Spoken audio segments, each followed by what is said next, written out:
Marcus just signed a loan for a new truck with a $770 monthly payment and told himself he could easily afford it on his $72,000 salary. Sofia bought a 3-year-old Honda for $18,000 cash, has zero car payment, and automatically invests $770 monthly into an index fund. Marcus is not unusual. The average new car payment hit a record all-time high of $770 per month in Q1 2026, according to Experian. Auto loan debt in America just surpassed student loan debt for the first time ever, reaching $1.685 trillion in the first quarter of 2026. Most people who sign a $770 monthly car payment have never calculated what that exact amount invested for 10 years would actually be worth. Let's run the real math on exactly what Marcus's $770 monthly car payment is costing him versus what Sofia's investment is building. Marcus earns $72,000 per year, takes home approximately $4,600 per month, and drives a new truck he financed for $43,000 over 72 months.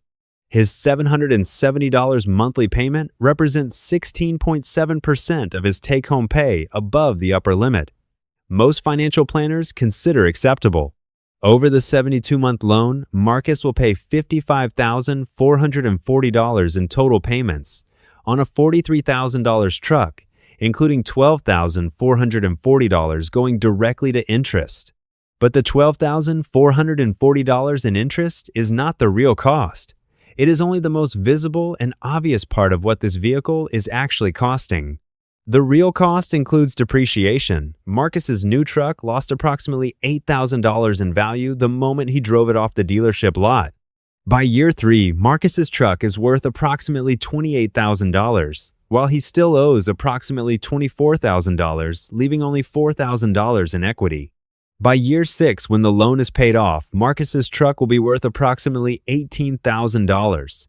He paid $55,440 to own something worth $18,000.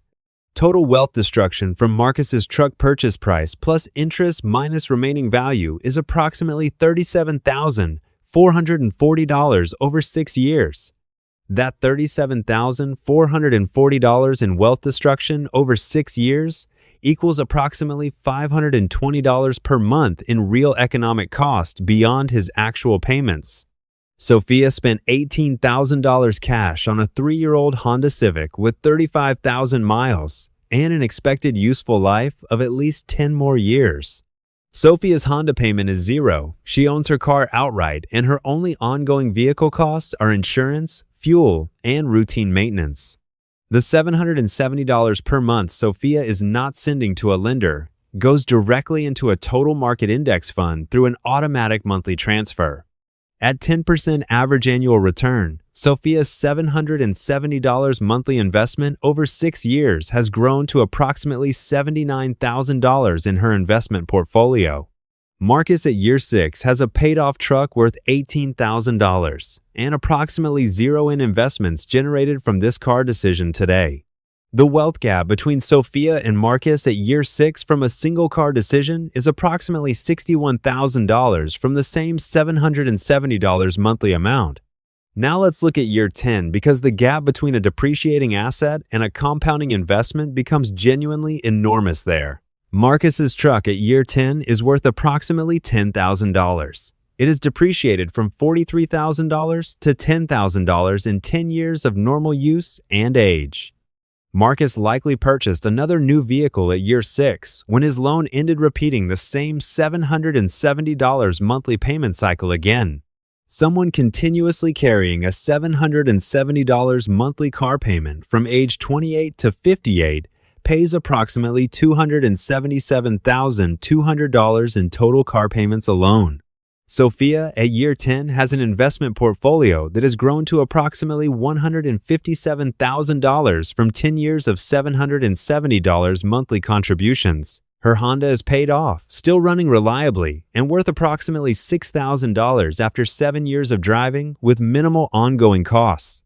The total wealth difference between Sofia and Marcus at year 10 is approximately $147,000 from one single car decision at equal income.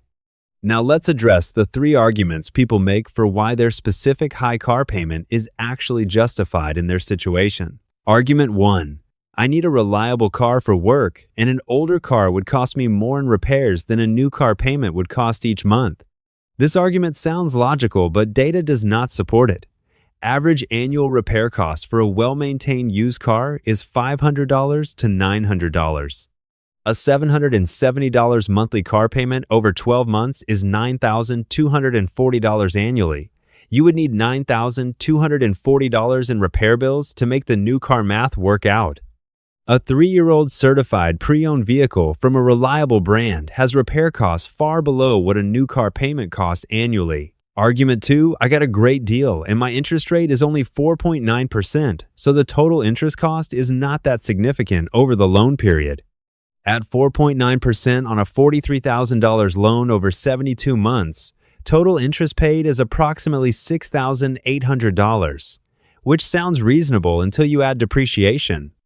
The depreciation on a new vehicle averages 15% to 20% in year 1 and 10% to 15% in years 2 and 3, regardless of your interest rate. Combining a 4.9% interest rate with normal depreciation produces a total first-year ownership cost approaching $11,000 on this vehicle. Argument 3, I can comfortably afford the payment and enjoying a reliable new car is worth the cost as a personal lifestyle choice. This is the most honest version of the argument, and it genuinely deserves the most honest response. Comfortable affordability is real. But comfortable affordability and financial optimality are different things. You can comfortably afford what still costs you significantly. The question is not whether you can afford $770 per month. It is what that $770 compounding for 10 years would actually be worth. Here's the calculation that changes how most people think about car payments permanently once they actually run the numbers themselves. Take any monthly car payment and calculate what that exact amount invested monthly at 10% annual return would produce in 10 years. $400 per month invested for 10 years at 10% return produces approximately $82,000 in total portfolio value at the end of the period. $600 per month invested for 10 years at 10% return produces approximately $123,000 in total portfolio value at the end of the period. $770 per month invested for 10 years at 10% return produces approximately $157,000 in total portfolio value at the end of the period. $1,000 per month invested for 10 years at 10% return produces approximately $204,000 in total portfolio value at the end of the period. Every dollar of monthly car payment is a dollar that is not compounding, and the compounding loss accelerates with every year that passes. The optimal car decision from a pure wealth-building perspective is to buy the most reliable used vehicle you can pay cash for outright. Every dollar of monthly car payment is a dollar not compounding, and that compounding loss accelerates with every single year that passes. If you cannot pay cash, buying a reliable used vehicle with the smallest loan for the shortest term at lowest rate minimizes damage. If you choose to finance a new vehicle, the total monthly payment should not exceed 10% of your monthly take-home pay, including insurance. Marcus's $770 payment, representing 16.7% of his take-home pay, is already above the threshold where car costs begin meaningfully eroding wealth. Sofia's decision to buy used with cash and invest the car payment equivalent is not deprivation. It is the decision that produces $157,000. Sofia's choice to buy used with cash and invest the equivalent amount is not deprivation. It is the decision that produces $157,000. Marcus's choice to finance a new truck at the average American payment is not irresponsible. It is the decision that costs $147,000. The $770 number is not coincidental. It is the exact point where the average American car buyer and the compound interest calculator diverge. America just crossed $1.685 trillion in auto loan debt. Because $770 per month feels manageable and $157,000 in 10 years feels abstract. The manageable feeling is real. $770 is genuinely affordable for many people at many income levels across the United States economy today. The abstraction is also real. $157,000 does not arrive monthly, does not feel immediate, and requires years of invisible compounding. Marcus arrives in a truck worth $10,000 in 10 years that cost him $277,000. $200 in total payments across 3 successive car loan cycles. Sofia arrives in a Honda that cost her $18,000 total and built $157,000 in investments from payments she never made to any lender. So the next time a finance manager slides a $770 monthly payment across the dealership desk, ask yourself one question before signing. What would this monthly amount be worth in 10 years if invested instead? And is this vehicle worth that exact difference to you?